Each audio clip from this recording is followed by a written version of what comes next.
Kaya mga kailin. So, yan, ang tawag dyan mga kailin is water blast. So hindi kami dito gumamit ng sandblasting mga kailin kasi nasa dagat tayo mga kailin. So ayaw nila yung sandblasting mga kailin kasi makakasira sa environment, lalo na sa mga isda mga kailin.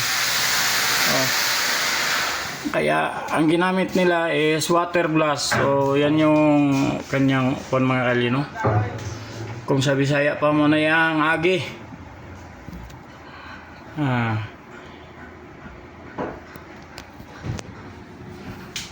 So ito nga pala yung tirador mga kailin, no? Ito small waterable. Ayan, alien na alien yan. Legit mga alien. So ayan yung aming mga kailin.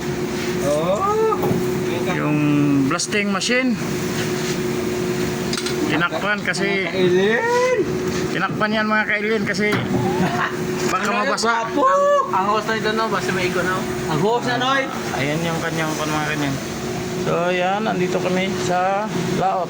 Ay hindi pala to laot, gilid lang pala to. Tagalog pala ka eh. Gilid to pero mga around 50 meters from shore. Iwan ko kung sure.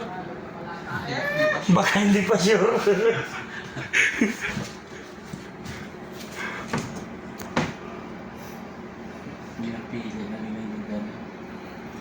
So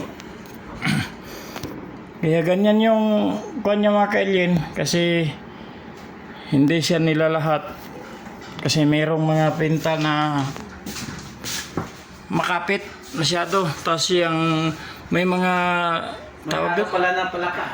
anong tawag doon sa taya? Tok-tok? Ay, kalawang pala. Sorry mga kailin, alien nga talaga ako. Yung mga kalawang mga kailin, yan yung pinupukusan para matanggal yung pintal dyan. Ayan. Yung hindi natanggal, so yan yung mga nakakapit sa hindi kalawangin na bakal.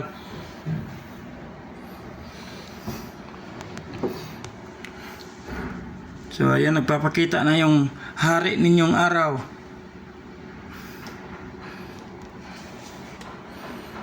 Si Bay Manuel. Hello. Welcome to my guys.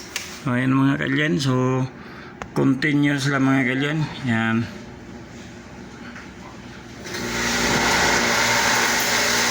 Yung kanyang nasal mga kailin nagro-rotate yan.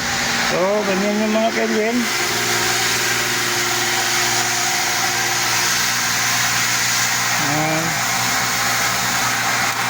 Pag yung pintal mga kailin na pag may kalawang, yan, tanggal agad siya.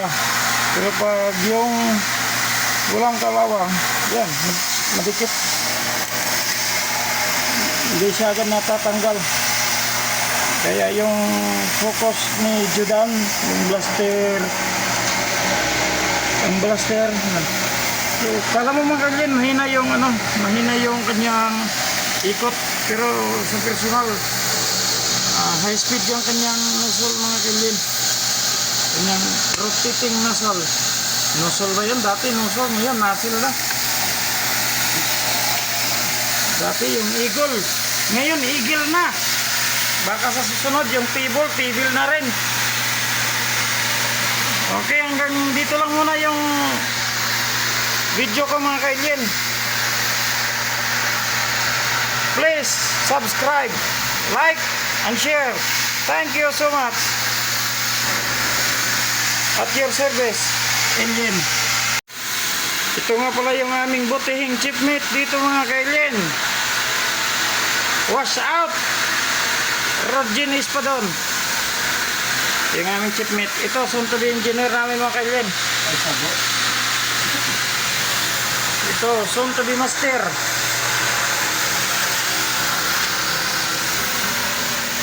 Shout out sa kay Arnold Judan. Yan, siya yung humahawak ng nozzle mga kailin sa water blast.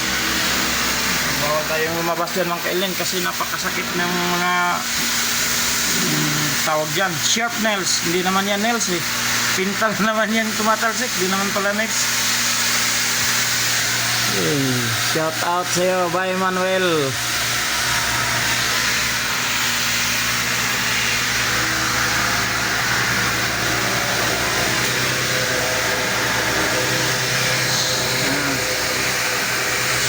Jervin.